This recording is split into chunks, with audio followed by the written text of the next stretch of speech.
And welcome back to the show. I'm Michael Kuzilny. Tough times never last, but tough people do. And, you know, a lot of people expect to get through life from point A to B and never go through any difficult situations. But the situation really is, ladies and gents, that life is tough for everybody. We just have to make it better every single day.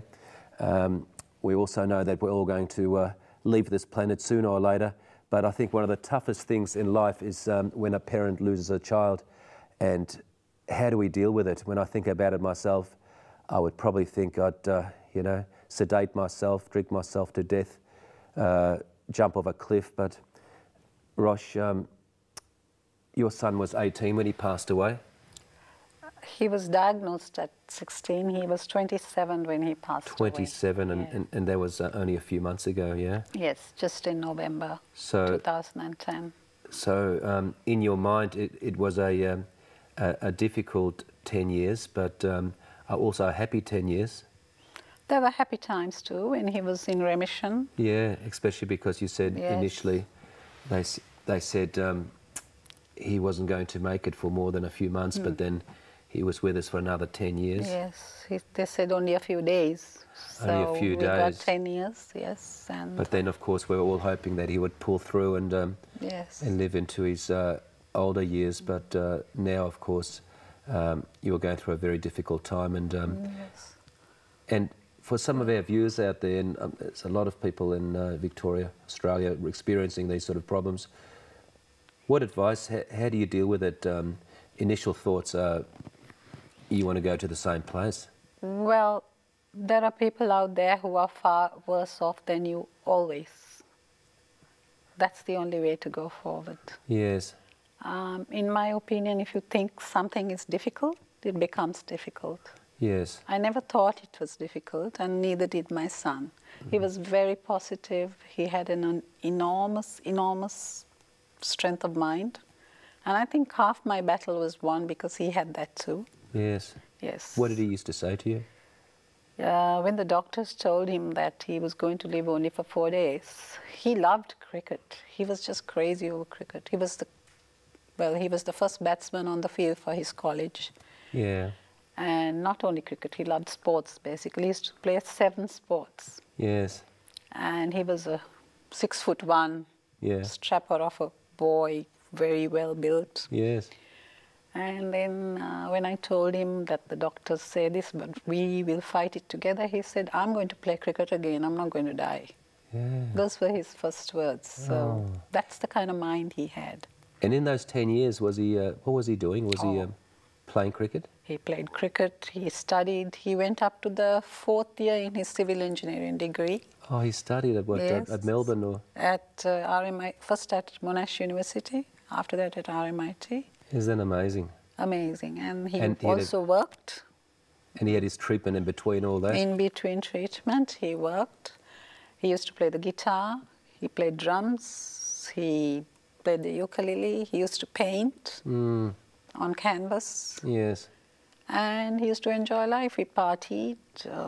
He was very positive. He won the battle more than anyone. I remember when we did that course together, you said that he was very positive. And very positive. He was a big inspiration in your life, wasn't he? Yes. He was an inspiration to a lot of his friends, a lot of the people, even in the hospital. The doctors they just loved his spirit. Yes. Yes. So it was great that he was like that.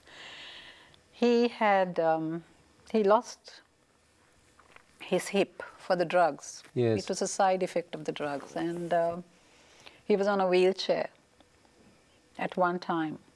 First he was on crutches and then he was on a wheelchair. He would play cricket whilst on the crutches. He would keep one crutch down and then play cricket. Even on the wheelchair, he would ask someone to bowl him and he would bat. That was the spirit he had. What a tough spirit. Tough, very tough. Like his mum. Tough cookie, huh? I remember you asked me to bring him for an interview, and I'm sorry that I couldn't bring him because he was too sick. He was too sick. Last 6 months, he was really going down. That's right, viewers. Rosh told me about this rather difficult situation in her life some months ago, and I said I'd love to hear from this young man. He was sounded very courageous and was taking some positive steps towards his future. but unfortunately he did have an early departure, and he's in a good place. He's in a good place, in a happy place, and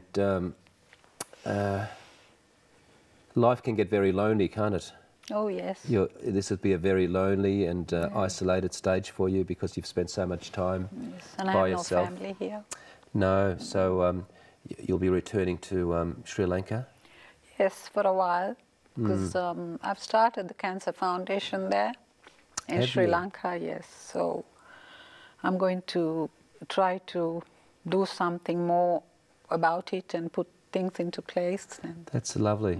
That's lovely. I think that's the only way to go I recently read a book where somebody went through a similar situation and they started a foundation and really made a difference. It sounds like you're going down that path of making a difference to others.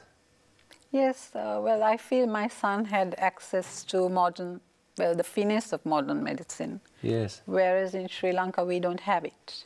No. And that's why I had to bring him over here to Melbourne. And in Sri Lanka there are more poor people than rich people, and they don't even have the money to come to hospital with their children. No. And did you grow up in poverty? Not me, but I've seen it too much, yes. You've seen it. So I thought the only way to give something back in my son's memory would be to get this foundation going and help the poor people in Sri Lanka, yes. That's wonderful. That is wonderful. And I do hope you come back and, come back to this country as well. And when we are going through the tough times in life, especially now, we've discussed this, Rosh, meditations are very useful, isn't it? Yes. To get your mind together is great because the mind is in turmoil. And meditation is difficult. It's not easy. But if you can get your mind together even for a minute, start with 1 minute, and then achieve after that, every second you achieve brings you something unbelievable. Because you're a very calm spirit, and you've been meditating for, what, about 15 years now? I haven't been meditating very much, but whenever I can, yes, I try to get my mind together with the philosophy of Buddhism. Yes, and that's so amazing, isn't it? For you as Buddhism, what a beautiful philosophy, you know.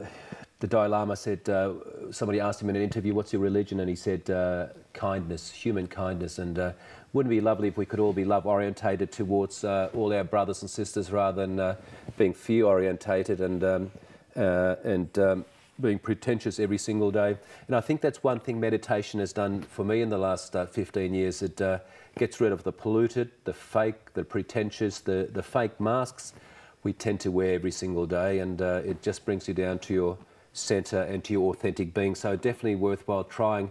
But don't go away. It's Wednesday night. Tough times never last. We'll be back very shortly.